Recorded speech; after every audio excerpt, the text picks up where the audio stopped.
বিশ্বনবীর শত্রুরা হুঁশিয়ার সাবধান। আমরা সবাই রাসূল ছিলাম, ভয় করি না বুলেট বোমা। খ্রিস্টান মুসলিম টুঙ্গি পাড়ার মুসলিম অ্যাকশন মুসলমানের অ্যাকশন টুঙ্গি পাড়ার অ্যাকশন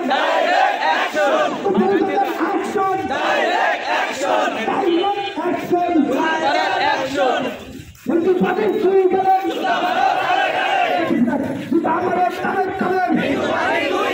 হিন্দু পার্টির চামড়া হিন্দু পার্টির চামড়া। ভারতকে বলতে চাই অতি দ্রুত হিন্দু পাদ্রীকে আইনের আওতায় এনে সাজা দিতে হবে।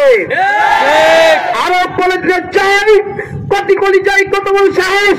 বিশ্বনবীর জন্য হাজারো বার যদি আল্লাহ তাআলা আমাকে জীবন দান করতেন, 1000 বার জীবন দিয়ে দিতাম, তারপরেও এই নাস্তিককে আমি ছাড়বো না। একটাই আন্দোলন, এই টুঙ্গিপাড়া থেকে বলে দিতে চাই, 24 ঘন্টার মধ্যে ওই হিন্দু নাস্তিককে আইনের আওতায় এনে ফাঁসি দিতে হবে।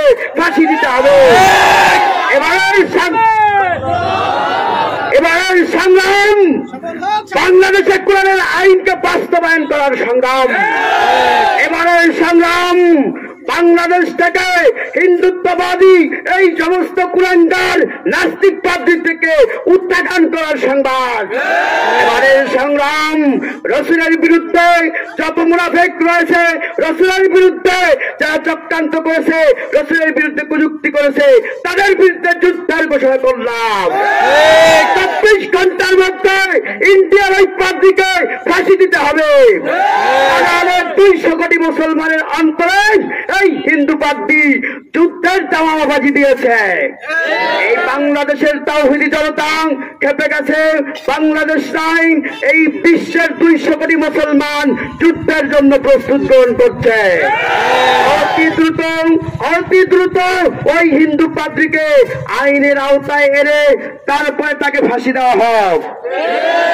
দোস্ত বুজুর্গ, আপনাদের কাছে আমার অনুরোধ যে হিন্দু পাদ্রীর বিরুদ্ধে যদি কোনো আন্দোলনের ঘোষণা, যদি ফাঁসি না দেওয়া হয়, বিচারের কোনো আওতায় যদি তাদেরকে কোনো আন্দোলন না করা হয়, তাহলে আমাদের যুব উলামা সমাজ কল্যাণ পরিষদ যদি আপনাদেরকে ডাক দেয় নবীর ইজ্জত রক্ষা করার জন্য, বাংলাদেশে কোরআনের আইনকে বাস্তবায়ন করার জন্য ময়দানে মাশাআল্লাহ তোমাদেরকে জীবন দিতে হবে।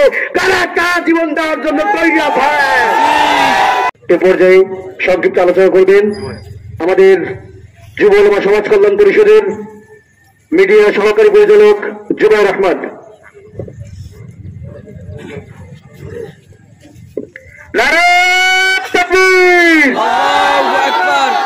সম্মানিত উপস্থিতি, আমরা সকলেই অবগত আছি, ভারতে আমাদের কলিজার টুকরা, আমাদের প্রাণপ্রিয় নবী হযরত মুহাম্মদ সাল্লাল্লাহু আলাইহি ওয়াসাল্লামকে নিয়ে কটূক্তি করা হয়েছে। আমরা এই কটূক্তিকারীকে খুব দ্রুত আইনের আওতায় এনে তার ফাঁসি চাই এবং তাকে দৃষ্টান্তমূলক শাস্তি দিতে হবে। এটা আমাদের সকলেরই, মুসলমানদের দাবি, অবশ্যই দিতে হবে। আমরা আমাদের যারা আছেন সকলেই আমরা এই প্রতিবাদ করব যে আমাদের নবী হযরত মুহাম্মদ সাল্লাল্লাহু আলাইহি ওয়াসাল্লামকে নিয়ে কটূক্তি করেছে, ব্যঙ্গ করেছে, তাকে অবশ্যই ফাঁসি দিতে হবে। আমরা মুসলমান অবশ্যই তাহার ফাঁসি চাই। আমরা চাই কি চাই না? নারে তাকবীর, নারে তাকবীর। আসসালামু আলাইকুম ওয়া রাহমাতুল্লাহ।